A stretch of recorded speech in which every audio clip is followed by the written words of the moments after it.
I really that like little log this cabin place. went on for 30 minutes, and you called about it, and they were like, "Oh, sorry, about 2 p.m. tomorrow, it's gonna be gone or whatever." Yeah. So okay.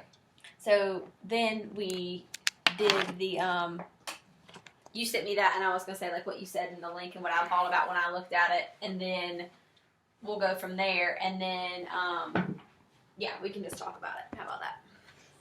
Talk about what? And you start it, and then I'll just come in with like stuff, and you like mostly think about what you want to say and how we get to that point. But yeah, that's perfect. Oh yeah, the sun's out. Shed some light on the situation. Yeah. I'm putting this on there. Oh, this isn't recording. Oh, it is still recording. You're nobody. Hi, I'm David. And I'm Brooke. And use this. So, when we get married. And we just wanted to talk about our life, I guess. You want to start? So. Oh, is that even legible? I don't even know. I can't even remember what we were thinking when we did this. But this was our original plan of how we were going to design and build our own home to live in. Let me see this. And, this is what we were going to build from the ground up. If we were going to build fresh, yeah, from the ground up, yeah. So we've always... So just a basic floor model, kitchen and counter area in the back with a table in the corner. This is the wraparound porch, I believe. Parking area. This is our little car over here, I think.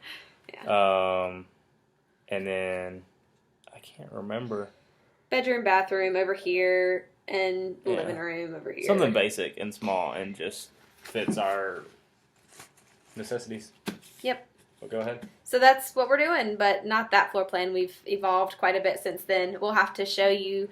We're going with an existing structure now. Yeah, but the floor planner app that we used on the computer helps us a lot so that we can actually measure each specific room, and you can get it right down to the very smallest little millimeter. Thanks to scale. So we'll show you guys that in either later in this video or in another video, what our plans are for the garage to house conversion.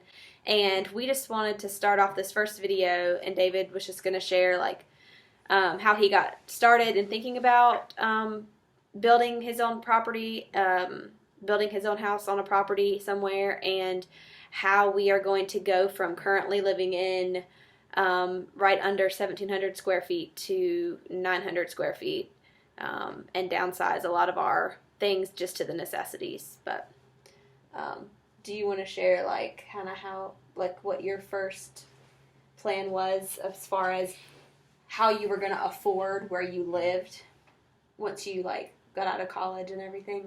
What was your plan? I didn't have a plan. I lived with 4 roommates for 4 years. 4 roommates for 2 years, and a different set of 4 roommates for another 2 years, and in different sides of Nashville, Tennessee. And then I just always was interested in tiny houses.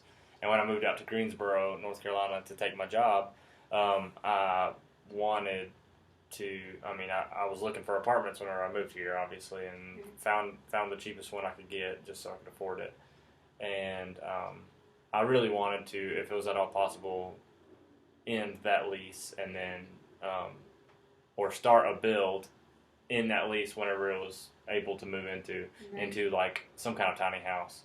Ideally, at that time I was looking into doing under the radar, Walmart parking and stuff like that, because I work at the airport and I could just park anywhere and then go. And I was sleeping during the day, working third shift, working at nights, so it would be easy to just go park in a parking lot somewhere and kind of blend in. So my idea was kind of going for a box truck, a 40-foot box truck, building a total apartment in the back of it, solar panels on the roof. He could get by with 150 square feet, and we know that because he actually lived in the back of his truck for a little while and had a bed and a table and AC and heat and everything he needed back there. More like a camping rig, but it worked. It was pretty impressive. I couldn't have done it. So we're gonna evolve from the back of the truck living to an actual property and try to see how that works out for us. Yeah, so the goal is live in something that you can afford.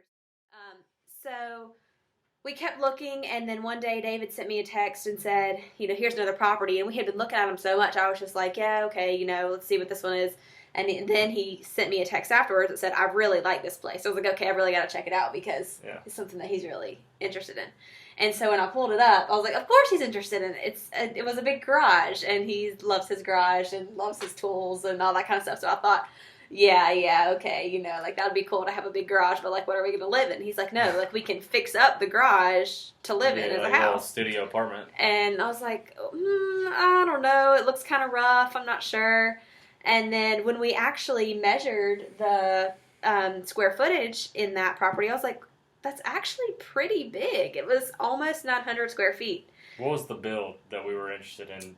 1,000 square feet? No, it was less. I think or 800? It was like right around the same amount. Around 800, so the garage actually has more square footage than our build. Yeah. So So it's kind of a no-brainer. I mean, I was like, more we space. already have a footer. We already have a foundation block wall. It's got a concrete slab in it, and it's got a roof and trusses, and it's actually in good shape. So. Yep. And it also had, which we weren't expecting, it had a well and septic already on the property as well. There used to be a home on the property that they removed, and so now it's just grass where that used to be. But that helps us save a whole lot at the beginning because we don't have to do all those initial costs of digging for a well or putting in all the septic lines and all that kind of stuff. So right, which is probably around $10,000 altogether, maybe. Yeah. So anywhere from 8 to 15. Somewhere in that range. Yep. So we got a really good deal on this piece of land with this garage on it, and that was closed. It's in the county. Yeah, and it's in the county, so cheaper taxes. But we closed on it about a month ago. Yep, exactly, almost exactly a month ago. June, yeah. And we are documenting our process slowly as we go. Now we are still living in a house that 1960 brick ranch. 1,700-ish square foot house. Yep, and we're still paying our mortgage. Old electric baseboard heating. Thermostats and crap. So.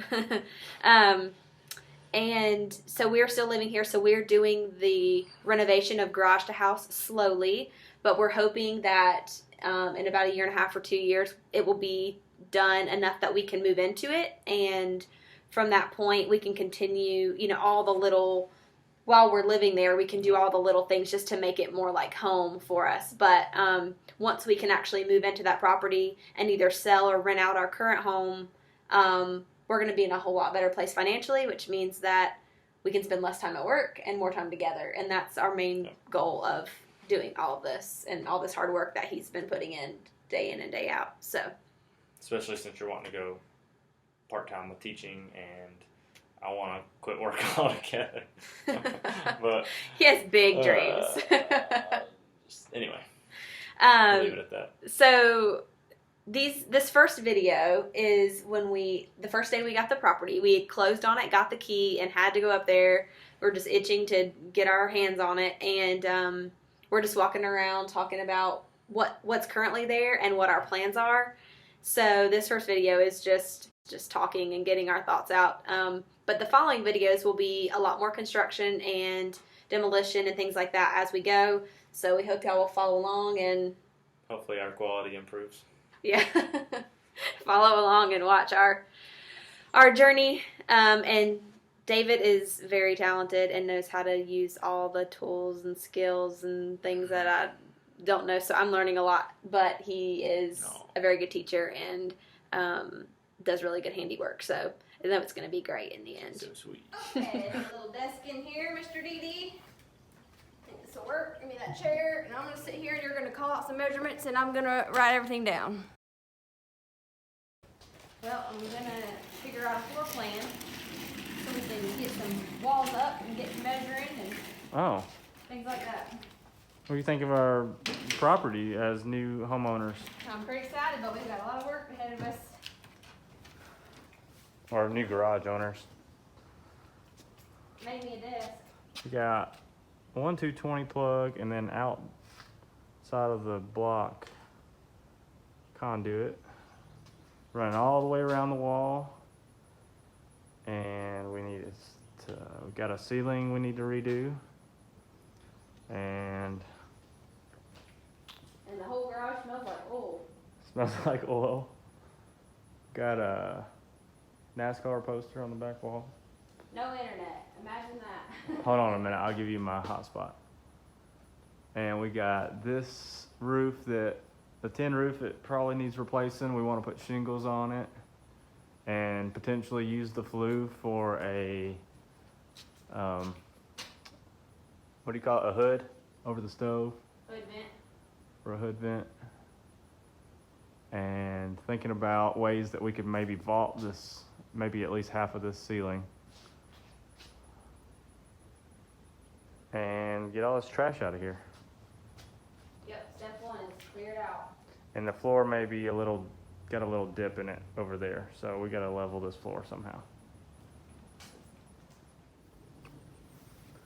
So on top of having the garage project going on, we also have keeping the land up.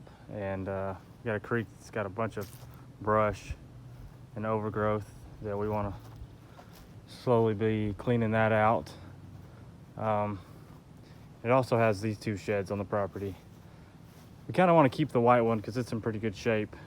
This one is just going to be kind of stored with building supplies and junk until later on when we can either fix it up or maybe even remove that one. We're trying to do some before and afters. Bunch of tires, junk. This trailer has some spare car parts, alternators in it and stuff like that. It doesn't have a axle on the wheels and tires. It's basically being grown into the trees. So that's gonna be a fun one to take out one day. More spare tires. There was a lot more here. All of this was full of crap, and luckily the owner agreed to do as much as he could cleaning it up before we bought the place. So he's left us a few little surprises, but that's all right. Most of this is just junk will get hauled off. Some spare boards we might use and then burn the rest or something. But yeah, this is just before pictures and videos. I don't know where, I guess all this firewood came from that tree that fell down behind the shed. We've already taken a lot of that down to the burn pile and burned a lot of that the first day that we bought it, but right after we signed the papers. But I'm gonna haul all these tires off today and get some of this junk out of here from behind here. Got to replace one of the sidings on the back of this shed. It fell off, but other than that, that's all I got to do today. Kind of clean up some of this junk. One of these days I'm gonna have to get to this tree. It's still kind of blocking the creek, or just, I don't know, it just looks unappealing. We're gonna have to clean that up. Anyway, so that's that. There was a bunch of stuff on the backside of here that he cleaned out too. So got a few shopping carts. But this is way clean compared to the way he left it, or the way he had it. It was a bunch of stuff in this whole area, so I'll get rid of these few things and we'll be all set. What? It's recording. It's creeping me out. Yeah, it's recording. You just gotta hit the little recording button and make it record. I want to sit over there and record it for a anyway. And then, all right. So is that the end of this first video? I think so. All right. We'll see y'all later.